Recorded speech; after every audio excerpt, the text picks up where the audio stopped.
April 1945. High in the Bavarian Alps, where snow still clings to the peaks and the air is thin and cold, one of the most photographed buildings in Nazi Germany stands waiting for its end.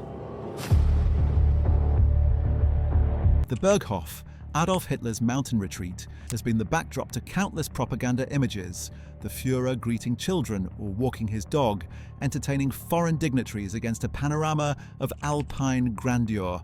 For nearly a decade, this sprawling villa on the Obersalzberg has served as both a symbol of Hitler's power and a secondary seat of government from which some of the most consequential decisions of the 20th century were made.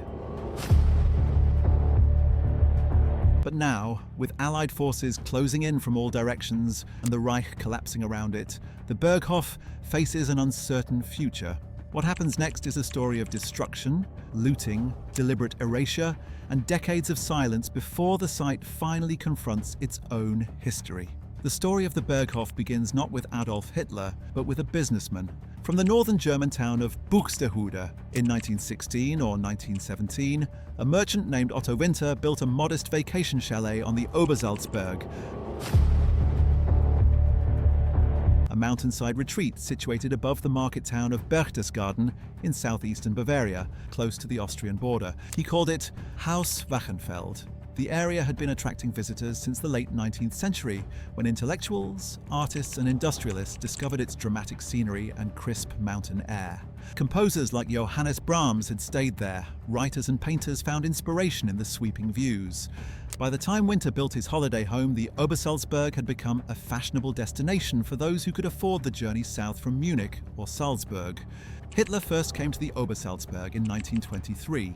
Visiting his friend and political mentor, Dietrich Eckart, who was staying at the Platterhof boarding house nearby. Hitler travelled under the alias Herr Wolf, meeting supporters in local guest houses, while evading political scrutiny. After the failed beer hall putsch in Munich later that year and his subsequent imprisonment at Landsberg, he returned to the mountain in 1926. He stayed in a small cabin near the Platterhof, where he dictated the second volume of Mein Kampf. The mountains offered him solitude, fresh air, and a dramatic backdrop that appealed to his self-image as a man of destiny. In 1928, he rented Haus Wachenfeld from Otto Winter's widow. His half-sister Angela Raubal came to live there as housekeeper, though she departed after the 1931 suicide of her daughter Geli in Hitler's Munich apartment, an event that would haunt him for years. By 1933, Hitler had become Chancellor of Germany, and with royalties flooding in from the now mandatory purchase of Mein Kampf by German households, he had the funds to buy Haus Wachenfeld outright for 40,000 Reichsmarks. Almost immediately, he began planning renovations. The modest chalet that had suited a struggling political agitator was no longer appropriate for the leader of the new Germany. Working with architect Alois Degano under the supervision of Martin Bormann, Hitler transformed the property over the next several years. The first changes in 1933 were relatively modest: new window shutters, a small office, and improved stonework. A year later came a winter garden. But the truly dramatic transformation occurred in 1935 and 1936, when the house was rebuilt into a sprawling villa complex. The renamed Berghof, meaning mountain court in English, emerged as a striking combination of Alpine rusticity and modern luxury. Its most famous feature was a massive picture window in the Great Hall, 9 meters wide and 4 meters high, which could be lowered mechanically into the wall to provide an unobstructed view of the Untersberg mountain and the Austrian Alps beyond. Interior designer Gerdy Troost created spaces that mixed expensive Teutonic furniture, Gobelin tapestries, Persian carpets, and 18th century German antiques. A red marble fireplace dominated the Great Hall, where a large globe stood as a reminder of Hitler's ambitions. The dining room was panelled in costly Sambra pine. Caged Hart's roller canaries sang in most rooms. Hitler's personal study contained a telephone switchboard, and the library held books on history, painting, architecture, and music. A projection booth hidden behind one wall allowed evening screenings of films, including Hollywood productions that were otherwise banned in Germany. Eva Braun, Hitler's longtime companion, spent much of her time at the Berghof from 1936 onward. The relationship was kept secret from the German public, and she was forbidden from meeting visiting dignitaries or appearing in official photographs. Her existence was confined to Hitler's inner circle: Hermann Göring, Joseph Goebbels, Martin Bormann, Albert Speer, and her own friends and family. She amused herself with swimming, skiing, and photography on the Obersalzberg, living in adjacent rooms connected to Hitler's quarters by a shared bathroom. The arrangement was not a particularly happy one. She had attempted suicide twice during their relationship, once shooting herself in the neck and later taking an overdose of sleeping pills. But she remained devoted to Hitler until the end. The transformation of the Obersalzberg went far beyond the Berghof itself. Martin Bormann, who served as Hitler's private secretary and controlled access to the Führer, orchestrated the acquisition of surrounding properties. By 1935 and 1936, all residents of the Obersalzberg had either been bought out or forcibly evicted. Some who resisted found themselves in Dachau until they agreed to sell. The owner of the Hotel zum Türken, a building just below the Berghof, spent 3 weeks in the concentration camp before signing over his property. In place of the old farmhouses and guest houses, Bormann constructed a mini-city for the Nazi elite. Hermann Göring built a house nearby. So did Albert Speer. SS barracks went up to house the Leibstandarte Adolf Hitler troops who provided security. An underground shooting range, a cinema, and a school for children of Nazi officials were added. The entire area became a restricted zone, the Führersperrgebiet, cordoned off and patrolled by heavily armed guards. Perhaps the most dramatic addition was the Kehlstein House, perched on a rocky promontory some 1,800 meters above sea level. Built between 1937 and 1938 at a cost of 30 million Reichsmarks, it was presented to Hitler as a gift for his 50th birthday in 1939. Construction required a workforce of 3,000 men, labouring for 2 years to blast a road through the mountain, carve a 124-metre tunnel lined with marble, and install an ornate brass and leather elevator that ascended the final 124 metres to the building. French diplomat André-François Poncet nicknamed it the Eagle's Nest, a name that stuck in the English-speaking world. Hitler himself visited only rarely, perhaps 14 documented occasions. He disliked the thin air at that altitude and the vertiginous views, but the building became an iconic symbol of Nazi power, photographed and filmed countless times. The Berghof became a centerpiece of Nazi propaganda. The regime's press portrayed Hitler's life on the mountain in relentlessly positive terms. A man of culture, a lover of dogs and children, a good neighbour to the local Bavarians. Photographs showed him greeting crowds of admirers who gathered at the end of his driveway, hoping for a glimpse of the Führer.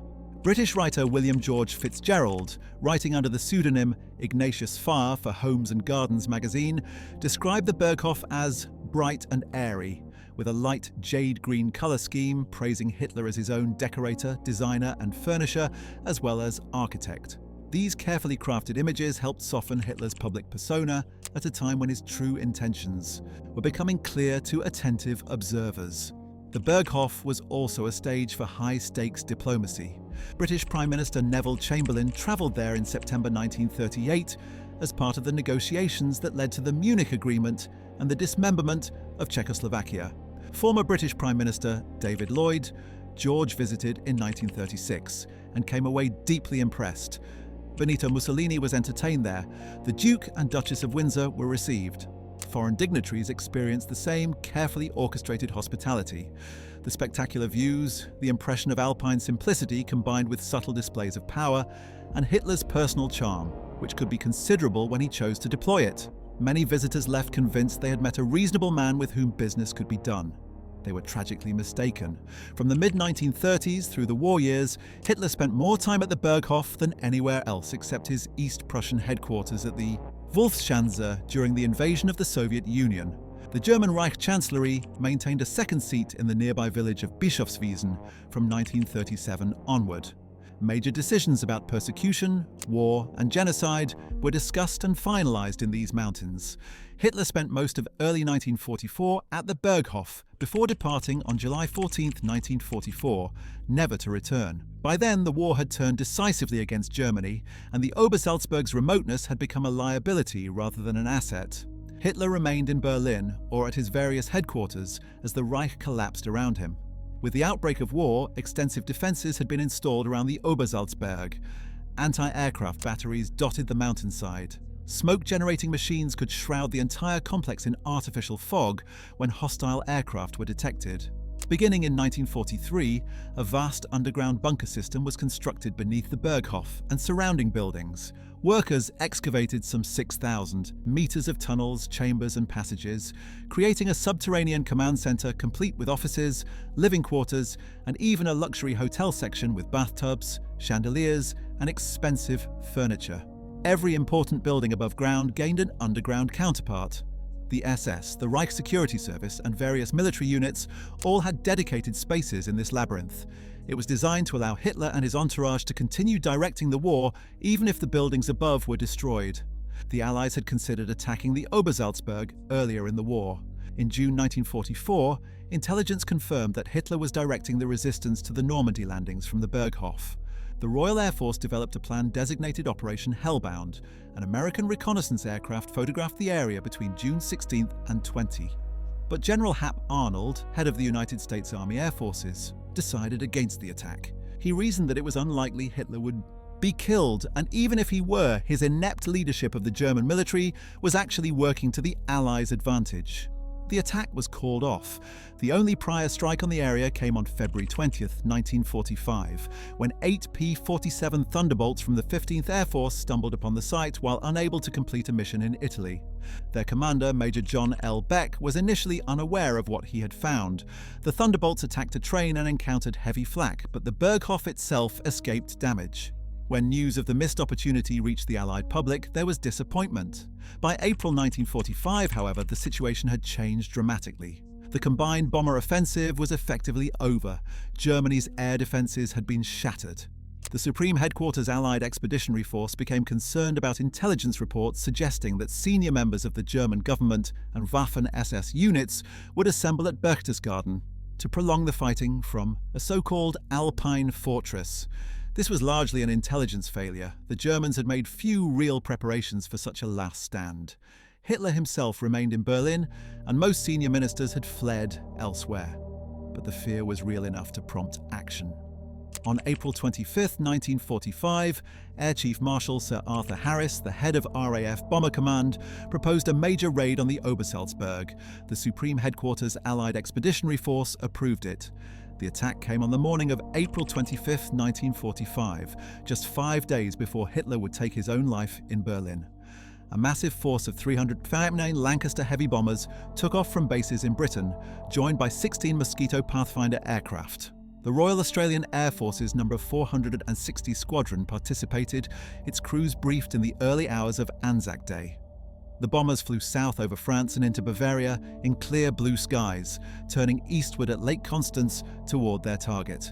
Over 1,400 long tons of bombs were released, including 4 12,000-pound tallboy bombs designed to penetrate deep into the earth before detonating. The heavy payload was intended to destroy the bunker network believed to exist beneath the Obersalzberg. The bombing was remarkably accurate for the time. The SS barracks, the primary target, was severely damaged. Hermann Göring's house was destroyed, so was Martin Bormann's residence. Albert Speer's house was hit, but the results were mixed when it came to the main objectives. The Kehlstein house, perched on its mountain peak, emerged unscathed. The Berghof itself was only moderately damaged by 3 bombs. Its reinforced construction and lower position on the slope of the mountain had protected it from the worst of the bombardment. 2 Lancasters were shot down by German anti-aircraft guns during the raid, with 4 airmen killed. Several other Lancasters were damaged. On the ground, 31 Germans were killed in the attack, mostly workers and support staff who had remained. Despite the deteriorating situation, historians have identified several motivations for the raid beyond the stated goal of supporting the advancing US Army 15th Corps. Oliver Haller has argued that Harris wanted to demonstrate that Bomber Command could conduct precision bombing after being criticized for terror bombing attacks on cities earlier in 1945.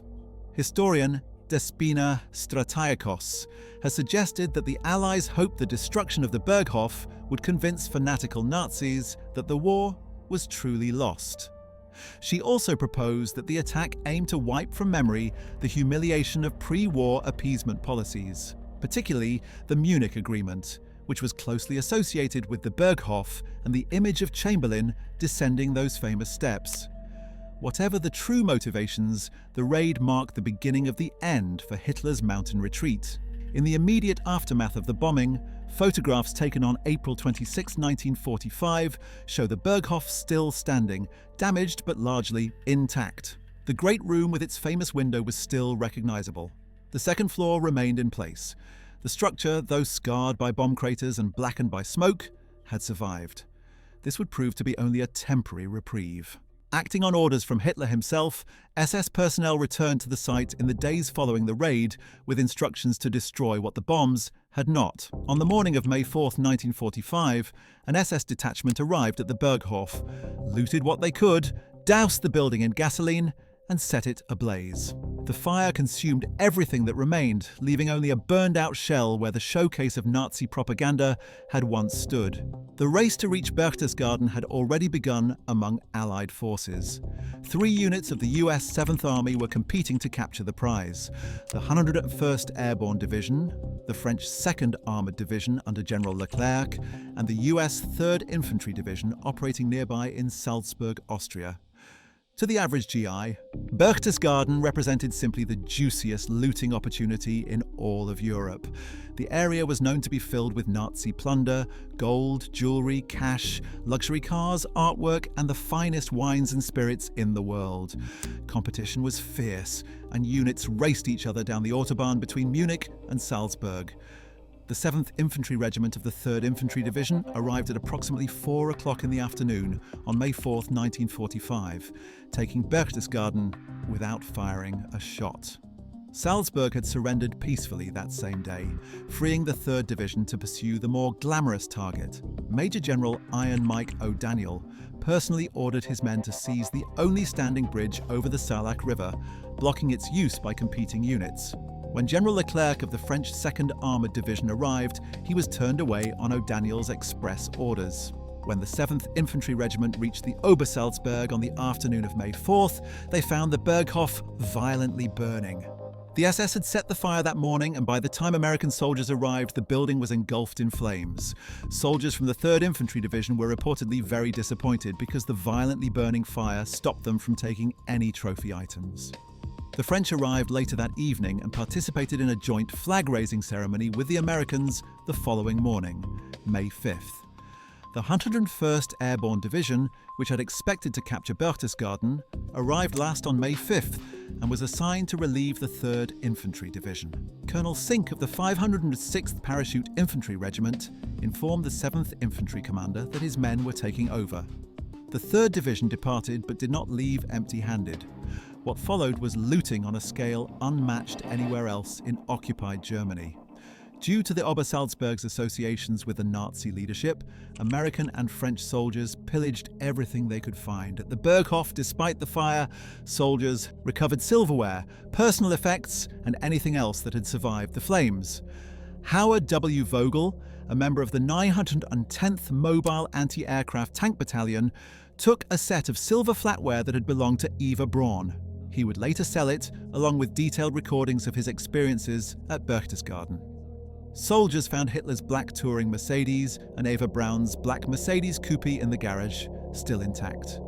They drove the cars around the countryside for days. Inside Braun's coupe, they discovered lipstick, perfume, handkerchiefs, and other personal items. The eagle's nest, which had escaped the bombing entirely, proved to be an even greater treasure trove. The French made the climb first and discovered a wine cellar containing an estimated 500,000 bottles of the finest wine, champagne, and cognac imaginable, including thousands of bottles of Chateau Lafite Rothschild, one of the most expensive wines in the world. The French solution to transporting this bounty was creative. They brought up medics with stretchers to carry cases down the mountain to the car park below. Soldiers dumped equipment from their tanks to make room for the precious cargo. They even emptied water from their canteens to fill them with wine.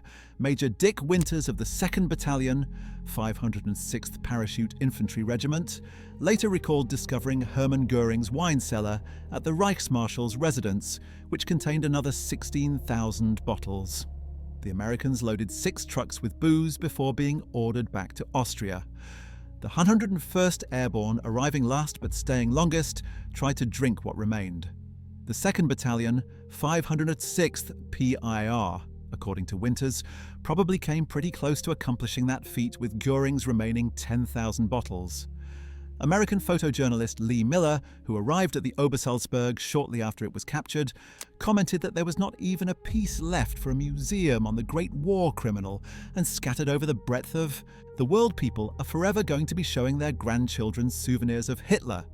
Historian Despina Stratigakos has observed that this massive looting contributed to memorabilia associated with Hitler being spread across the globe, partially undermining the air raid's goal of discrediting the Nazi regime by erasing its symbols.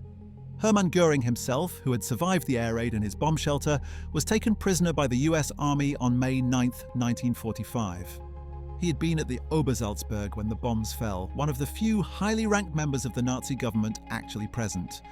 He would later face trial at Nuremberg and commit suicide hours before his scheduled execution. Other significant captures followed. According to some accounts, even Hitler's sister Paula was briefly taken into custody in May 1945. Hitler's book collection and various personal items that had survived the looting and fires were confiscated. The Americans began the process of documenting what remained, while simultaneously using the area for their own purposes. The US military established a recreation center on the Obersalzberg that would remain for 50 years. The Platterhof, which had served as a hostel for visitors during the Nazi era and as a hotel for the Strength Through Joy leisure organization, was converted into the General Walker Hotel for American troops. Named after General Walton Walker, it provided rest and recreation facilities for US soldiers stationed in Germany. Bormann's farm was transformed into a golf course. The Eagle's Nest was rebaptized with its English nickname, and though historian observers noted the irony of using a symbol of imperial power as an American recreation facility, little was done to address the area's darker history. The American presence offered the German government a convenient excuse for not dealing with the Obersalzberg's heritage directly. The burned shell of the Berghof remained standing through the late 1940s and into the early 1950s, becoming an unexpected tourist attraction. Visitors came to photograph the ruins, pick through the debris for souvenirs, and stand where Hitler had once stood. For the Bavarian government, this presented an increasingly uncomfortable problem. The ruins were attracting neo-Nazi pilgrimages. Sympathizers were treating the site as a shrine. After negotiations with the American occupation authorities, the state of Bavaria received control of part of the Obersalzberg, including the Berghof ruins, in 1951. The condition was that the ruins of the Berghof and Hermann Göring's house would be demolished. On April 30th, 1952, exactly 7 years to the day after Adolf Hitler took his own life in his Berlin bunker, the Bavarian government destroyed the remains of the Berghof with explosives. The blast was part of a comprehensive demolition operation that day.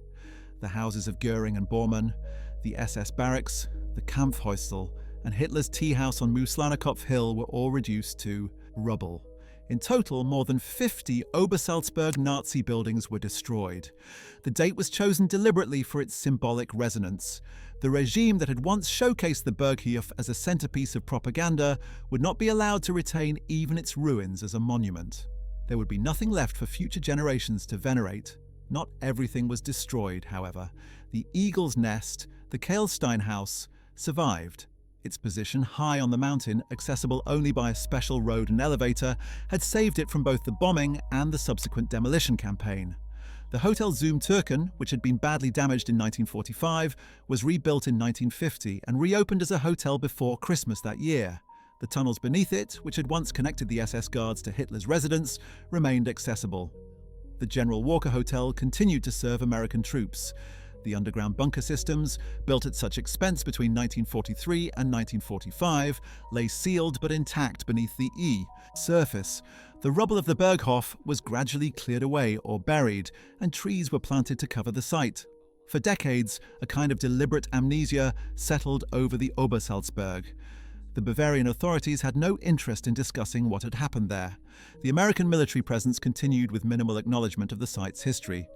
Tourists visited the Eagle's Nest, now operating seasonally as a restaurant, without necessarily understanding its origins.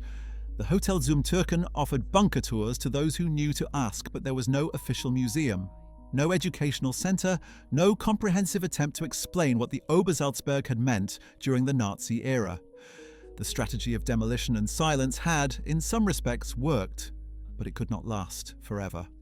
The withdrawal of US forces in 1995 forced a reckoning. The Bavarian state government could no longer use the American military presence as an excuse to avoid addressing the area's heritage. Simply, replacing the military facilities with civilian ones was clearly inappropriate. The government recognized that the Obersalzberg called for sensitivity and historical engagement. Plans were developed for both a new hotel and a documentation center that would provide educational resources about the Nazi era and the Obersalzberg's specific role in it. The General Walker Hotel, the former Platterhof, was demolished in 2001. In its place rose a luxury hotel, originally operated by Intercontinental and later renamed the Kempinski Hotel Berchtesgaden, built at the former site of Hermann Göring's residence. The Documentation Zentrum Obersalzberg, or Obersalzberg Documentation Center, opened in 1999. Operated by the Institute of Contemporary History in Munich, an organization that has been researching the Nazi dictatorship since 1949, the museum provides historical information about the use of the mountainside retreat by Nazi leaders and about the history of National Socialism more broadly. The exhibition occupies the former Gasthaus Hoher Görl, a building that had housed important visitors during the Third Reich, and extends through a tunnel to portions of the original bunker complex. Visitors can walk through sections of the underground passages that workers excavated between 1943 and 1945, seeing firsthand the elaborate preparations that the Nazi regime made for its own survival. After considerable expansion, the museum reopened in 2023 with a completely new permanent exhibition titled Idyll and Atrocity. The title captures the central paradox of the Obersalzberg, how the idyllic setting of the mountain residence contrasted with the horrors of the Nazi regime that were planned and ordered from there. Some 350 objects, documents, photographs, and multimedia elements explain the history of the location and tell the stories of those who fell victim to the Nazis. An interactive model shows the buildings of the Führer Sperrgebiet, the restricted zone that once encompassed the entire mountainside, allowing visitors to understand the scale of the Nazi presence. The largest exhibit is the historic bunker complex itself, accessible as part of the permanent exhibition. Today, visitors to the Obersalzberg can follow a path from the documentation center to the site where the Berghof once stood. The walk takes about 10 minutes through trees that have grown up over the intervening decades. An information panel marks the location. All that remains of Hitler's mountain retreat is the concrete retaining wall that was built to stabilize the slope, now overgrown with vegetation. The foundations of the back of the building are barely visible beneath the forest floor. The two driveways that once led to the Berghof can still be traced, though the left one has become a small path, and the right has essentially disappeared except for a small patch of tarmac at the edge of the road. The garage that had survived the 1952 demolition was itself pulled down in the 1990s. By 2007, only scattered rubble and the top of the retaining wall were visible. Nature has reclaimed the site.